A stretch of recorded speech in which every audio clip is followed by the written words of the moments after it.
생리 전 편두통은 호르몬 변화만으로 완전히 끝나지 않습니다. 수면이 부족하고 스트레스가 쌓이고 식사가 불규칙하고 원래 있던 목, 어깨 긴장까지 겹치면 똑같이 생리 전인데 두통 강도가 완전히 달라질 수 있습니다. 그날이 다가오면 아랫배보다 먼저 머리부터 아프신 분들 혹시 계신가요? 생리 직전이나 배란기만 되면 뒷골이 당기면서 속도 좀 안 좋고 빛을 보니까 좀 눈이 부시고 힘들고 결국 커튼 치고 누워 있어야 하는 분들 생각보다 많습니다. 병원에 가면 호르몬 영향일 수 있습니다. 생리 시작하면 나아질 수 있으니 약 드시고 지내세요. 라는 말을 듣게 됩니다.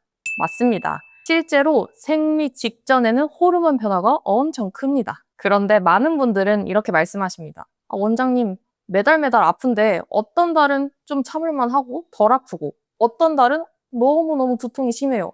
왜 그럴까요? 이유는 하나가 아니기 때문입니다. 생리 전 편두통은 호르몬 변화만으로 완전히 끝나지 않습니다. 수면이 부족하고 스트레스가 쌓이고 식사가 불규칙하고 원래 있던 목, 어깨 긴장까지 겹치면 똑같이 생리 전인데 두통 강도가 완전히 달라질 수 있습니다.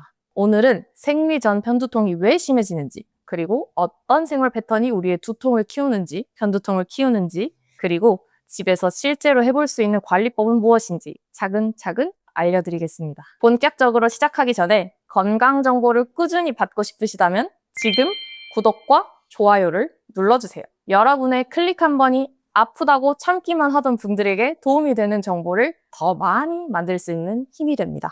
시작하겠습니다.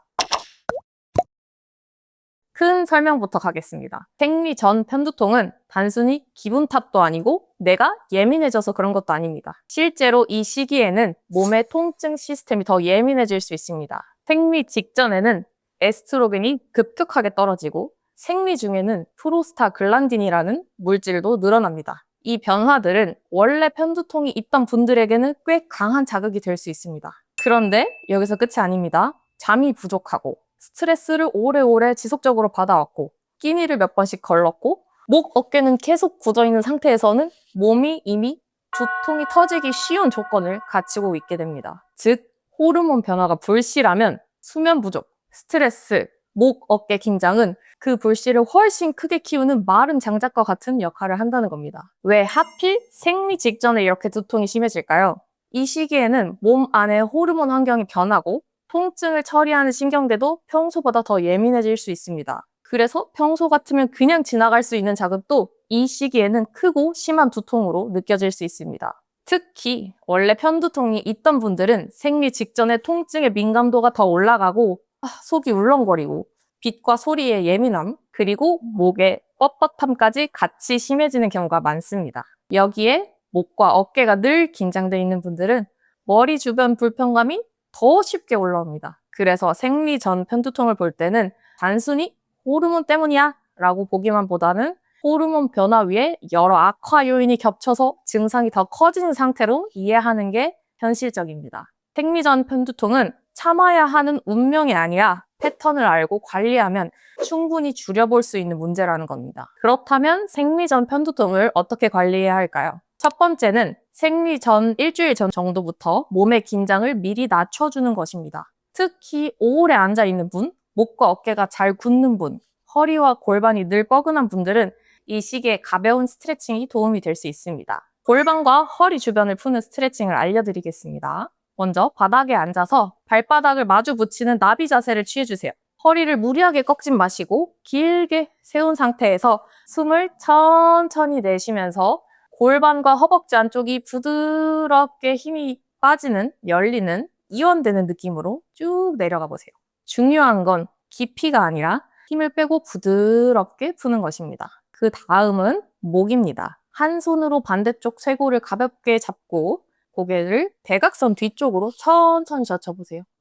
목 앞쪽과 옆쪽 근육이 부드럽게 늘어나도록 해보시면 됩니다. 이 동작은 목 주변의 긴장을 줄이고 생리 직전에 심해지는 뒷목 긴장을 완화하는 데 도움이 될 수 있습니다. 이 두 가지 스트레칭을 무리하지 않는 범위에서 3번에서 5번 정도 반복해주세요. 아랫배와 허리 주변은 덜 뻣뻣해지고 목과 머리의 답답함도 가벼워지는 걸 느끼실 겁니다. 스트레칭만으로 부족하다면 생활 습관도 같이 손봐야 합니다. 생리 전 편두통은 그 시기에 몸이 얼마나 예민해져 있느냐의 싸움이기도 합니다. 지금부터 생리 전 일주일 정도에 실천해 볼 수 있는 홈케어를 알려드리겠습니다. 첫 번째, 1분 엉덩이 걷기. 오래 앉아있으면 골반과 엉덩이 주변이 쉽게 굳습니다. 바닥에 다리를 펴고 앉은 뒤에 허리를 세우고 엉덩이를 번갈아 움직여보세요. 앞으로 10번, 뒤로 10번 정도. 가볍게 움직여보세요. 이 동작은 골반 주변을 뻣뻣하게 굳게 만드는 자세를 깨는데 도움이 됩니다. 두 번째로, 핫팩은 아랫배에만 두지 마시고 뒤쪽 엉치뼈 주변에도 같이 써보세요. 생리 전에 아래 허리와 골반 주변이 뻣뻣한 분들은 이 부위를 따뜻하게 해주는 것만으로도 몸이 한결 편해지는 경우가 많습니다. 핫팩은 긴장 완화를 돕는 보조수단이라고 생각하시면 됩니다. 세 번째로, 이 시기에는 특히 끼니를 거르지 마세요. 공복은 편두통을 유발하고 악화시키는 대표적인 요인입니다. 복잡한 보양식보다 더 중요한 것은 따뜻하고 부담 없는 식사를 규칙적으로 거르지 않고 하는 것입니다. 네 번째, 몸이 차고 생리 전후에 더 예민한 분들은 차가운 음료, 과한 카페인, 자극적인 음식들이 불편을 키우는 경우가 있습니다. 이 시기만큼은 따뜻한 국물이나 편안한 식사를 해보시는 게 좋겠습니다. 다섯 번째, 커피 대신에 따뜻한 물을 드셔보세요. 커피를 완전히 끊으라는 뜻은 아닙니다. 다만 이 시기에는 커피를 과하게 마시고 수면이 무너지면 편두통이 더 심하게 올 수 있습니다. 따뜻한 물이나 부담 없는 차로 수분을 충분히 보충해주세요.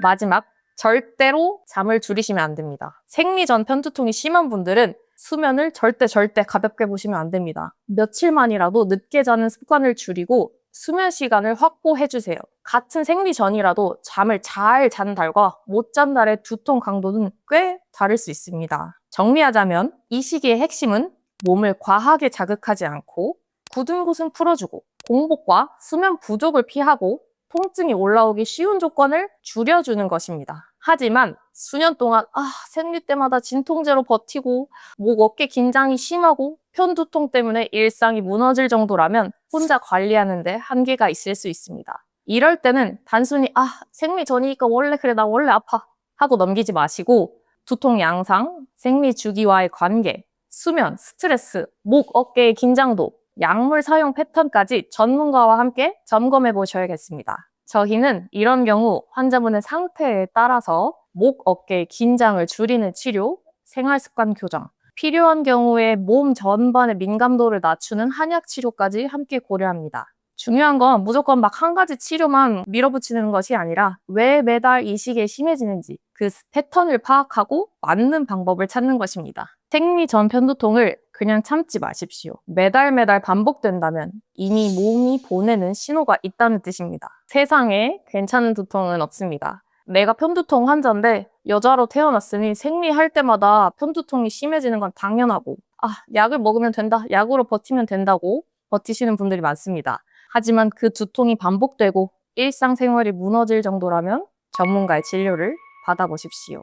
오늘 말씀드린 것처럼 생리 직전 편두통은 호르몬 변화 위에 수면 부족, 스트레스, 식사 불규칙, 목, 어깨 긴장 같은 요인들이 겹치면서 심해질 수 있습니다. 그래서 약만 먹고 버티는 것보다 내 몸의 패턴을 알고 시기에 맞는 관리를 하는 것이 중요합니다. 여러분의 몸은 이유 없이 아픈 게 아닙니다. 패턴을 알면 관리도 시작할 수 있습니다. 오늘 영상이 도움이 되셨다면 생리 전 편두통으로 고통받는 분들에게 꼭 공유해주세요. 지금까지 두통의 모든 것이었습니다.